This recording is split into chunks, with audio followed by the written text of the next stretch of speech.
नमस्कार दोस्तों, मैं आपका निरंकार वर्मा और क्लाइमेटोलॉजी का एक और क्वेश्चन हम लोग देखते हैं। क्वेश्चन लिखा हुआ है, निम्न कथनों पर विचार करें। तो दिए गए कथनों पर आपको विचार करना है और नीचे लिखा हुआ है उपर्युक्त में से कौन सा से कथन असत्य है। तो असत्य कथनों की पहचान करनी है, सबको पढ़ना है और देखना है कि इसमें कौन से स्टेटमेंट गलत हैं और पहचान करके नीचे दिए गए कूट की सहायता से आपको उत्तर देना है। तो पहला स्टेटमेंट लिखा हुआ है, शुष्क वायुमंडल में समस्त गैसों का अनुपात समांगी या समरूपी पाया जाता है। अब देखिए ध्यान से, इसमें लिखा हुआ है शुष्क वायुमंडल, इसको आपको अंडरलाइन कर लेना है। इसको एक्सप्लेन करिए। शुष्क वायुमंडल का मतलब ये होता है कि जो हमारा वायुमंडल है वो क्या है, विभिन्न गैसों के समांगी मिश्रण से निर्मित है। इसमें से आपको वाटर वेपर की मात्रा को माइनस कर देना है, तो जो बचा हुआ वायुमंडल होगा, जो एयर होगी, उसको हम कहेंगे ड्राई एयर या शुष्क वायुमंडल। अब देखिए ध्यान से, शुष्क वायुमंडल में सभी गैसों का अनुपात समांगी होता है। तो इसका मतलब यह है कि जितनी भी गैसें वायुमंडल में हैं उनका अपना एक निश्चित अनुपात है। जैसे अगर हम कहें कि नाइट्रोजन है तो नाइट्रोजन कितना है, 78% है। अगर मैं आपसे कहूँ ऑक्सीजन है तो कितना है, 21% है। इसी प्रकार से तमाम सारी गैसें इसमें पाई जाती हैं।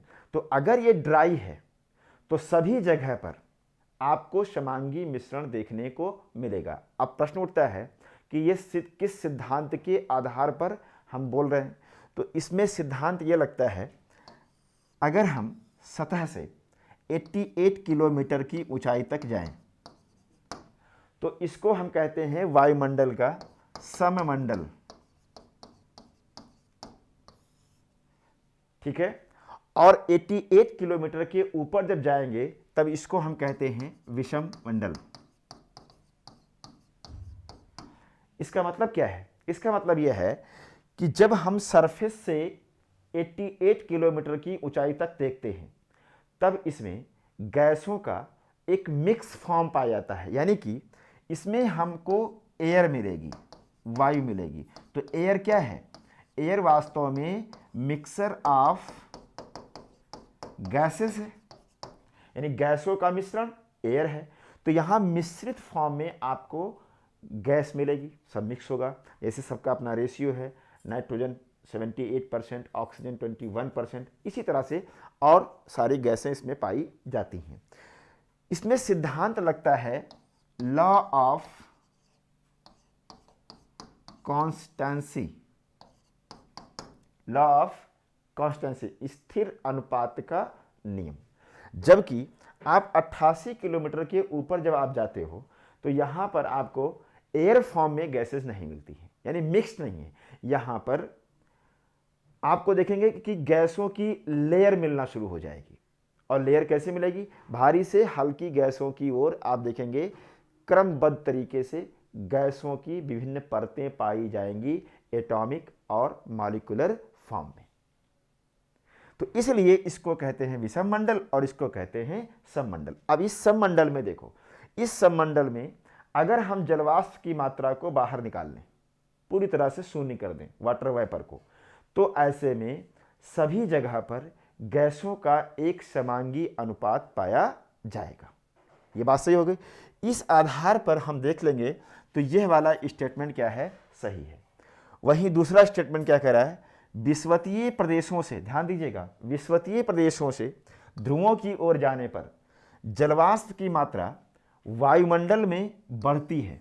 ध्यान दीजिएगा, यानी कह रहा है इक्वेटर टू पोल जब हम जाते हैं तो ऐसे में जलवाष्प की मात्रा बढ़ती चली जाती है। अब इसको ध्यान दीजिए, अगर हम मान लेते हैं ये पृथ्वी है और ये हमारा एटमॉस्फेयर हो गया, यहां पर हम मान लेते हैं ये इक्वेटर है, 0 डिग्री है, और ये मान लो नॉर्थ पोल है और ये साउथ पोल है, ये हमारी अर्थ है। तो आप जानते हैं कि विषुवतीय क्षेत्र में हाईएस्ट टेम्परेचर होता है, हाईएस्ट मतलब औसत तापमान अगर लेते हैं तो सर्वाधिक औसत तापमान विषुवत रेखीय प्रदेशों में पाया जाता है। उसके पीछे कारण ये है कि सूर्य की जो किरणें होती हैं यहाँ पर सर्वाधिक समय तक लंबवत रहती हैं, जिसके कारण सूर्यातप की मात्रा यहाँ पर अधिकतम रिसीव होती है, जिसके कारण यहाँ पर औसत तापमान अधिक होता है। और जाहिर सी बात है कि अगर यहाँ विषुवत रेखीय क्षेत्रों में औसत तापमान अधिक होगा तो यहाँ पर इवापोरेशन का रेट भी अधिक होगा, यानी कि वाष्पीकरण का दर अधिक होगा, जिसके कारण यहाँ जलवाष्प की मात्रा भी सर्वाधिक पाई जाएगी। तो लगभग आप देखेंगे यहाँ 4% के आसपास जलवाष्प की मात्रा पाई जाती है। वहीं पर अगर मध्य अक्षांशीय क्षेत्रों में हम चले जाएंगे तो यह जलवाष्प की मात्रा तापमान के घटने के कारण लगभग हो जाती है 2 से 3% के आसपास। वहीं पर अगर हम पोल पर चले जाएं, ध्रुवीय क्षेत्र में जाएंगे, तो यहाँ पर तापमान निम्नतम होने के कारण जो जलवाष्प की मात्रा होगी वो हो जाएगी 0.4% के आसपास। इसका मतलब क्या है कि हम ये कह सकते हैं विषुवत रेखा से ध्रुवों की ओर जाने पर तापमान में कमी आती है, और तापमान में कमी आने के कारण वाष्पीकरण के दर में भी कमी आती है, और वाष्पीकरण के दर में कमी आने के कारण जलवाष्प की मात्रा में भी कमी आती है। इसलिए जलवाष्प की मात्रा विषुवत रेखीय क्षेत्रों में सर्वाधिक होती है, वहीं ध्रुवों पर न्यूनतम पाई जाती है। तो इस आधार पर अगर हम देखें तो इस आधार पर यह वाला स्टेटमेंट क्या हो जाता है, रॉन्ग हो जाता है, यानी कि बढ़ती नहीं है, घटती है ध्रुवों की ओर। ठीक है। अब तीसरा स्टेटमेंट देखिए, नाइट्रोजन एक फिलर गैस है जो क्षोभ मंडल में, अब देखो ट्रोपोस्फीयर की बात कर रहा है, आर्द्र वायुमंडल में यानी ह्यूमिड एटमॉस्फेयर में, आर्द्र वायुमंडल मतलब इसमें जलवाष्प की मात्रा है, जलवाष्प को हम लेकर के बात कर रहे हैं। आर्द्र वायुमंडल में ध्रुवीय क्षेत्रों में अधिक, जबकि शुष्क वायुमंडल में विषुवतीय प्रदेशों में ही, अब इस ही पर आपको ध्यान देना है, विषुवतीय प्रदेशों में ही समरूपी व्यवहार करता है। इसका मतलब क्या है? इसका मतलब यह है कि नाइट्रोजन को अगर हम देखें तो यह एक फिलर गैस है।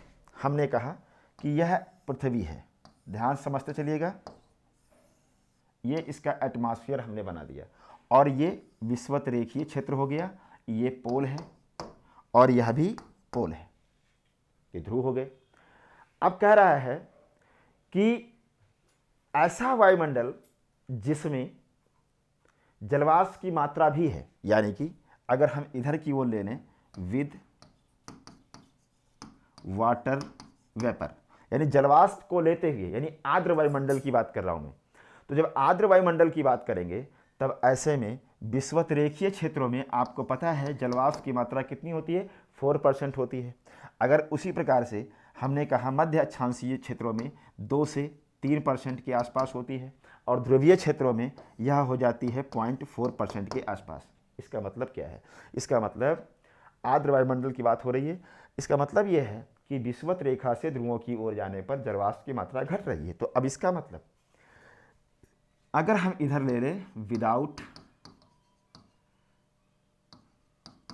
वाटर वेपर, अगर विदाउट वाटर वेपर हम लेते हैं तो यहां पर आप देखेंगे नाइट्रोजन कितना होगा, 78%, यहां पर भी क्या होगा 78%, यहां पर भी क्या होगा 78%, हर जगह पर 78% नाइट्रोजन दिखाई देगा। बट हमने कहा कि नाइट्रोजन एक फिलर गैस है, तो जो यह मात्रा जलवाष्प की बढ़ रही है उतना रेशियो नाइट्रोजन का यहां घट जाएगा। इसका मतलब कि जैसे जैसे आप इधर की ओर आ रहे हो नाइट्रोजन की मात्रा क्या होती जाएगी, बढ़ती जाएगी। ये कब की बात हो रही है? जब वाटर वेपर वायुमंडल में हो, यानी आर्द्र वायुमंडल में नाइट्रोजन क्या करती है, जो जलवाष्प की मात्रा यहां घट रही है और यहां बढ़ रही है उसको कवरअप करने के लिए फिल कर लेती है उस जगह को। यानी एक फिलर गैस है, यहां अगर 0.4% जलवाष्प की मात्रा है तो उसकी जगह कौन ले लेगा, नाइट्रोजन ले लेगा। तो आर्द्र वायुमंडल में नाइट्रोजन का परसेंटेज विषुवत रेखीय क्षेत्रों से ध्रुवों की ओर जाने पर बढ़ता है, जबकि कह रहा है कि शुष्क वायुमंडल में नाइट्रोजन केवल विषुवत रेखीय प्रदेशों में ही समरूपी व्यवहार करता है। ऐसा बिल्कुल नहीं है।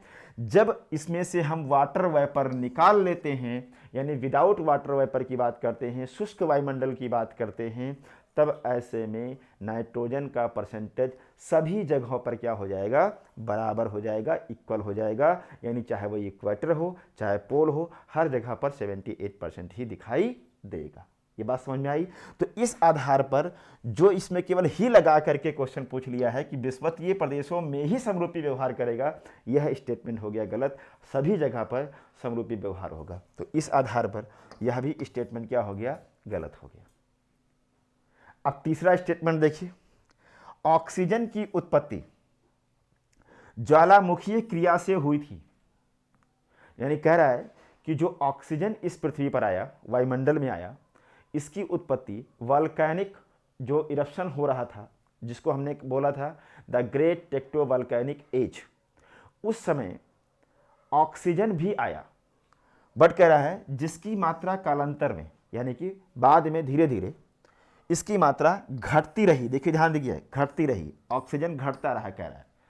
तो इस स्टेटमेंट का मतलब यह है कि ऑक्सीजन की उत्पत्ति ज्वालामुखीयता के द्वारा हुई थी, बट बाद में धीरे धीरे इसकी मात्रा घटती गई। अब देखो ध्यान से, अगर मैं बात करूं ऑक्सीजन की, तो ऑक्सीजन क्या है, एक लाइफ गैस है, जीवनदायिनी गैस है, जो प्रज्वलन होता है, आग जलती है, उसमें प्रज्वलन में ये क्या करती है, हेल्प करती है, सहायता करती है।